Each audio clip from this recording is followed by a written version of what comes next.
You invest in Africa, Latin America, the Caribbean, in a world that many would argue is turning inward. How do you convince Canadians that what you're doing is in their best interest? Well, I mean, if I quote some of the recent speakings of our own Prime Minister, he certainly recognizes that when developing countries prosper, Canada prospers as well. It's a time to really lean into global partnerships to build resilience and global economic growth. How do you prioritize how to do that? Because I'm sure there's a lot of folks saying, we need help. Absolutely. And quite honestly, like the demand is limitless for what FinDev Canada offers and other bilateral development finance institutions. So how we approach our financing and investment decisions is, of course, we have to have commercial sustainability. That's what we're going to. We want to have vibrant markets.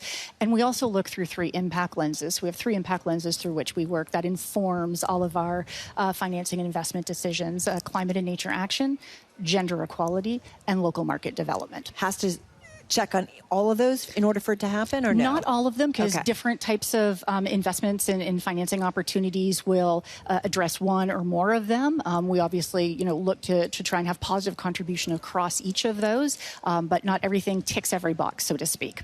I feel like in this administration, in the environment that we're in the United States, those boxes would not exist under this current administration.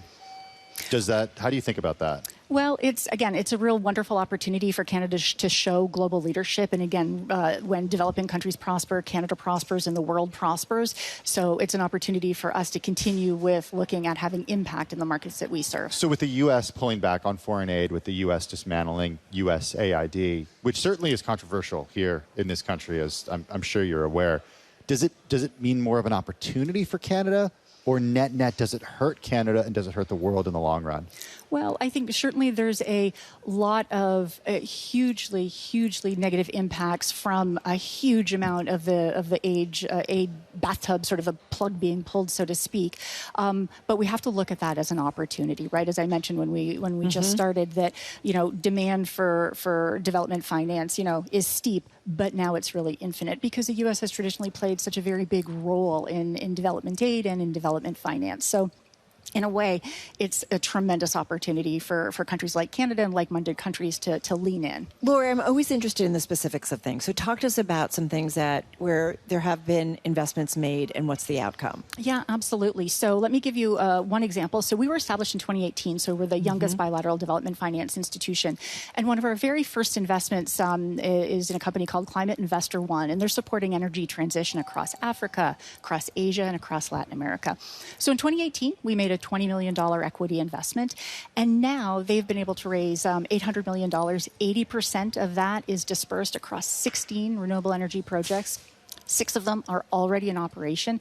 So that's renewable energy on grids. That's diversification of energy matrices. That's supporting local economic growth. So really having a positive impact. So they've been a really great example of how using public resources through development finance can really mobilize private capital and show that commercial viability and positive impact on climate can go hand in hand. We have been speaking about the potential economic effects of a pullback in aid by the United States and other countries filling that gap. But as we just heard just moments ago, we were speaking with Mahmoud Mohildin, who basically said the era of developing countries being helped by other countries is over in his view. Do you agree with him? Interesting. So what I would say, it's definitely a repositioning, right? I think for the last, 15, 20 years, it's been an era.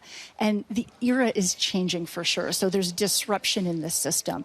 Again, I do think that there are many countries that are still looking to play their part, believe that there is a role, like Canada believes there is a role for Canada to play in development. So it's a reordering, it's a reawakening, and it's much more about partnership, I think, going forward.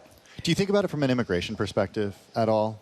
The idea that if you are able to improve conditions in other countries, the people who live in those countries will not feel forced migration? Absolutely. I think, Canada is differently situated than many of our European friends and partners in terms of the immigration issue. But certainly, one of the value added of supporting local market growth and local market development through the private sector is providing jobs. When you provide jobs, you provide incomes. When you provide incomes, you have a growing middle class. When you have a growing middle class, you actually provide export opportunities for countries like Canada.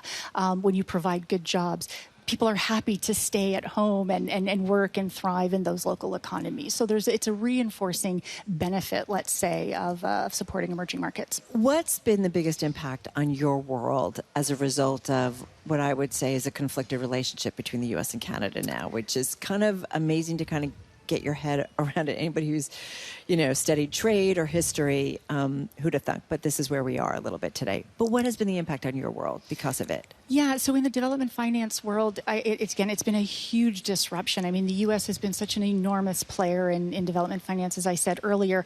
So we're all having to reposition ourselves. It's providing a lot more opportunity and an impetus, really, for collaboration amongst the DFI community. So the bilateral DFIs, we're humble, but we're really a mighty bunch, and we really need to be supercharged. We co-finance and we co-invest as a matter of course. We're, again, a very collegial Well, who else is stepping up with you and you feel like really kind of, all right, so if the U.S. isn't going to be so active in it, what other, country or so on and so forth that are working more closely with you? Yeah, so we work a lot with, the bilaterals. So, for example, with Proparco in France, with British International Invest in the UK, with FMO in the Netherlands, with DEG in Germany. So, there's a number of the European development finance institutions that we work with.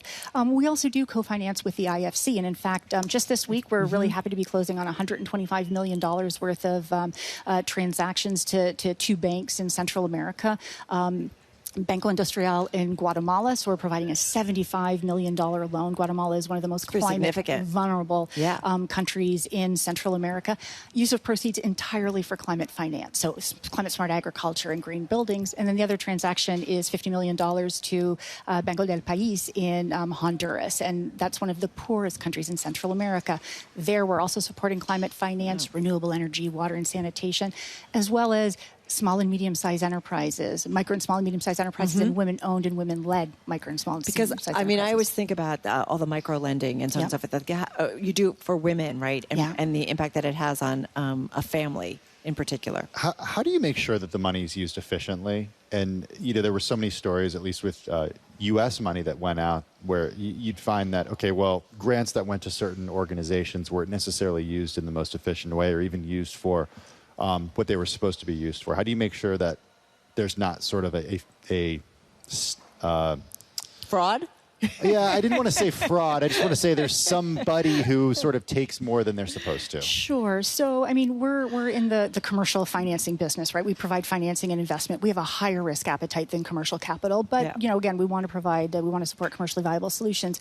Part of the impact framework that we as development finance institutions bring to the fore is sort of the rigor and vigor around the impact and the reporting. So, we do go in and we have the measures and the metrics to actually be on the ground and make sure that we're getting the information back, the data back. We go out and verify that. So again, it's the depth around measurement, impact, evaluation, and reporting that makes us thrive and allows us to actually have impacts in the markets that we serve.